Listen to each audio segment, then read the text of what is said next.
오늘 성탄원을 앞둔 마지막 대림절 4주를 맞이하여 하나님의 사랑을 나타내는 촛불을 밝히면서 어둠 속에서 빛으로 오시는 주님을 맞이하며 예배하는 우리 성도들 안에 특별히 유아 아동 세례를 받은 한은찬, 김원유, 최태성, 최태희, 그리고 입교한 조란, 전요나, 손예서 모두 위에 우리 주님의 크신 은총이 함께 하시기를 간절히 축복합니다.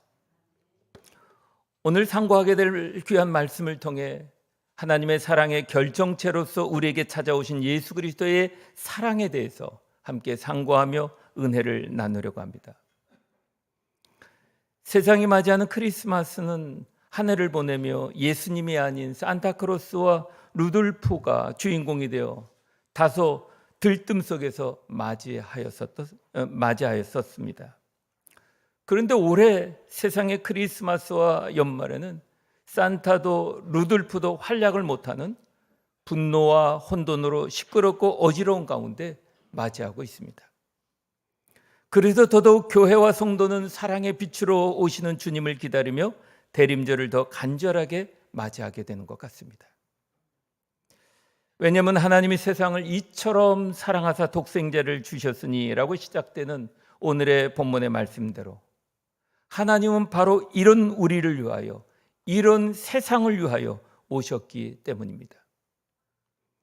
오늘 본문을 시작하는 16절에 하나님이 세상을 이처럼 사랑하사 독생자를 주셨으니 이는 저를 믿는 자마다 멸망치 않고 영생을 얻게 하려 하심이라 라는 구절의 말씀은 요한복음 전체를 축약한 말씀입니다.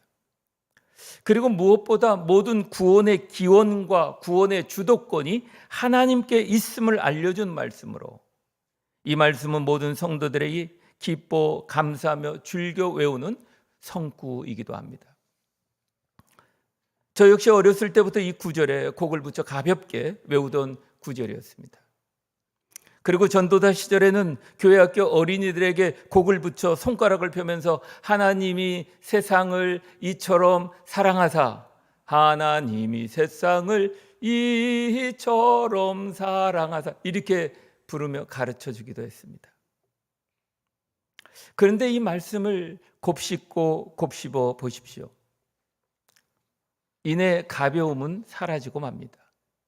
마냥 즐겁게 부르고 외울 수만은 없는 말씀으로 점점 깊이 있게 다가오게 됩니다. 언젠가 설교 중에 십자가의 사랑을 배경으로 한 아버지가 사랑하는 아들이 수문에 낀 것을 알게 되었지만 수많은 승객들의 생명을 구하기 위해 수문을 열며 자기 아들을 구하지 않고 승객을 구하는 체코에서 제작한 영화 머스트 더 브릿지라고 하는 영상을 함께 보게 되었을 때 깊은 감명도 받게 되었지만 마음이 힘들기도 하였었던 적이 있습니다. 왜냐하면 아름다운 이야기는 슬픔과 고난 속에서 피어난다라고 하는 극작가 오스카 와일드의 말처럼 그 이야기는 너무 슬프고 아픈 아름다운 감동의 이야기이기 때문입니다.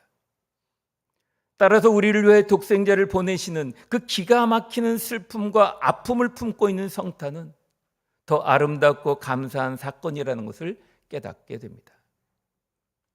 하나님은 바로 이 그럼에도 불구하고의 조건 없는 사랑, 희생적인 사랑, 헌신적인 하나님의 사랑으로 우리가 소망 속에 살도록 평화를 누리도록 기쁨을 누리도록 사랑하며 살아가도록 우리에게 성탄하신 것입니다.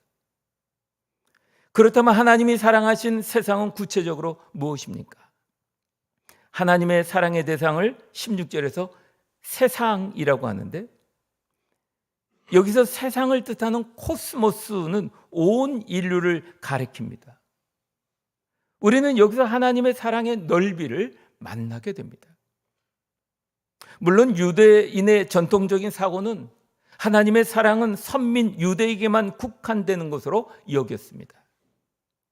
그러나 요한은 하나님의 사랑은 민족이나 계급을 초월한 모든 인류에게 미친다고 말하고 있는 것입니다. 따라서 하나님의 사랑의 대상은 그 누구도 소외되지 않고 제한되지 않는 깊고 넓은 사랑이라고 말하고 있는 것입니다. 곧 하나님이 세상을 이처럼 사랑하사라는 말씀은 주를 믿는 자는 누구든지 구원받을 수 있다는 하나님의 사랑에 대한 선포인 것입니다. 그 사랑으로 독생자를 주신 구체적인 목적이 있습니다. 그것은 먼저 하나님의 사랑을 확증하시기 위해서입니다. 세상은 하나님께 끊임없는 불신과 반역으로 있었습니다. 그럼에도 불구하고 우리를 사랑하시는 하나님은 죄 가운데 있는 우리에게 먼저 찾아오신 것입니다. 이에 대하여 요한일서 4장 10절에 우리가 하나님을 사랑한 것이 아니요 하나님이 우리를 먼저 사랑하사 우리 죄를 속하기 위하여 화목제물로 그 아들을 보내셨음이라 라고 말씀하십니다. 그리고 로마서 5장 8절에서 우리가 아직 죄인 되었을 때에 그리스도께서 우리를 위하여 죽으심으로 하나님께서 우리에 대한 사랑을 확증하셨느니라 라고 한 것처럼 죄인임에도 독생자를 보내시기까지 우리를 향한 사랑을 확증하셨다는 것입니다. 하나님의 본성이신 이처럼의 사랑은 독생자를 주시기까지의 사랑, 우리에 대한 그 사랑의 확증이십니다. 그래서 우리는 주 오심을 기뻐하며 동시에 하나님께서 우리를 이처럼 사랑하셨음에 대한 갚을 길 없는 감사를 고백하게 되는 것입니다. 그리고 또 하나, 인생에게 영생을 선물로 주셨습니다.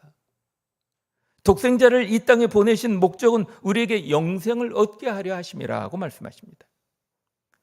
사실 로마서 3장 23절에 모든 사람이 범죄하였음에 하나님의 영광에 이르지 못하더니라고 하였듯이 모든 인간은 죄 아래에 있어서 멸망을 피할 수밖에 없는 상태였다는 것입니다.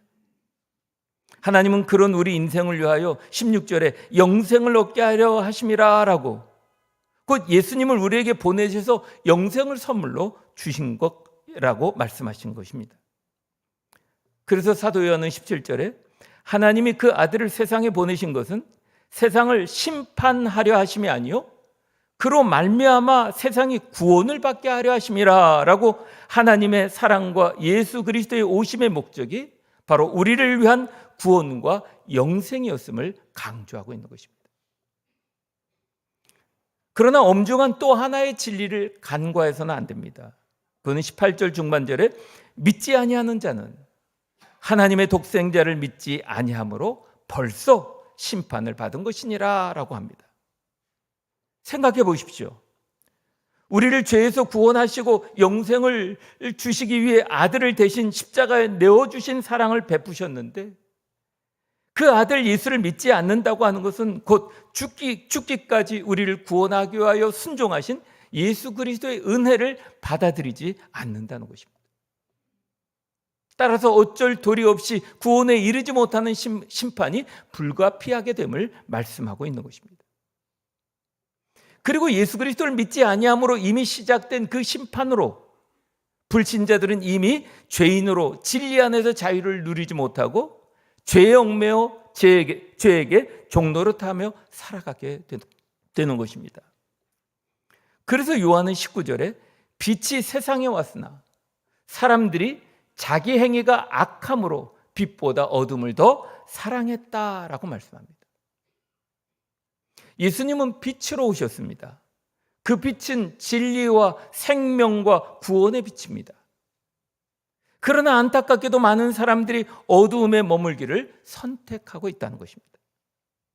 왜 사람들은 빛을 피하고 어둠을 선택할까요? 그것은 빛이 그들의 죄를 드러내기 때문입니다. 그러나 예수님은 우리의 죄를 드러내심으로 우리를 정죄하려는 것이 아니라 빛으로 드러내신 죄를 버리고 죄에서 구원하기 위함이라는 것입니다. 왜냐하면 죄가 장성한 즉 사망을 낳기 때문입니다. 어둠에 기생하는 죄를 보십시오. 숨어서 악을 도모합니다. 범죄하며 들키지 않도록 또 어둠을 찾습니다. 그러나 범죄는 드러나고 드러난 악은 결국 멸망으로 치닫게 되지 않습니까? 하나님은 우리가 죄로 인해 멸망받는 것을 원치 않으십니다. 도리어 모든 사람들이 예수 그리스도를 믿고 구원과 영생을 누리기를 원하시는 분이십니다. 그래서 하나님은 구원의 진리를 제시해 줍니다. 본문 21절에 진리를 따르는 자는 빛으로 오나니 이는 그 행위가 하나님 안에서 행한 것임을 나타내려 함이라 라고 구원의 진리를 제시해 주십니다. 그 진리를 따르는 사람은 빛으로 나오는 것을 두려워하지 않습니다. 따라서 진리를 따르는 사람들은 단순히 그리스도를 믿는 것을 넘어 빛이신 주님께로 나오게 되는 것입니다. 빛이신 주님께 나아갈 때 진리의 길을 제시해 주시게 되는 것입니다. 빛은 우리의 삶을 당당하게 하나님의 진리 안에서 행하도록 인도해 줍니다. 따라서 구원받은 성도, 영생을 얻은 성도의 삶에는 구원의 빛, 사랑의 빛으로 우리에게 오신 주님과 동행하는 삶을 살아가게 합니다. 그래서 예수님은 요한복음 14장 6절에 내가 곧 길이요 진리요 생명이니 나로 말미암지 않고는 아버지께로 올 자가 없느니라 라고 말씀하셨고, 구원을 위한 빛을 따르는 삶은 마태복음 3장 8절에서 그러므로 회개에 합당한 열매를 맺고 라고 하듯이 그 신앙의 열매를 맺는 참된 그리스도인의 삶을 실천하게 되는 것입니다. 성탄절을 맞이하며 주 오심을 기다리는 사랑하는 성도 여러분, 성도는 빛 대신 주님과 연합하여 살아야 합니다. 말씀의 빛을 따라 살아야 합니다. 성령님은 우리가 넘어질 때마다 다시 일으켜 세우시며 빛의 길로 인도해 주십니다. 성탄을 앞에 두고 대림전 넷째 주를 맞이하면서 사랑으로 오시는 주님을 기다리는 우리의 현실은 어둠 속에서 그리스도를 외면한 채 죄를 도모하고 범죄를 일삼으며 모두를 신음하게 하고 온통 고통하게 하는 세상 속에 있습니다. 성탄은 이런 우리를 구원하시기 위하여 하나님의 슬픔과 아픔을 품고 소망으로, 평화로, 기쁨으로, 사랑으로 우리에게 오시는 아름다운 사랑의 사건입니다. 우리는 그토록 기가 막히는 하나님의 압도적인 사랑으로 구원받은 성도입니다. 바라기는 성탄을 앞둔 이 귀한 대림절에 그 사랑에 눈을 뜨는 우리도 이제 빛이 되신 주님의 말씀을 따라 보내심을 받은 교회, 가정, 일터, 그리고 우리가 관계하고 머무는 모든 삶의 영역에서 주님처럼 소망의 삶, 평화의 삶, 기쁨의 삶, 사랑의 삶을 살아가며 어둠을 밝히는 착한 빛으로 세상을 기경하는 그리스도의 제자로 나아가는 은혜가 있기를 우리 주 예수 그리스도의 이름으로 간절히 축원합니다. 아멘. 기도하시겠습니다.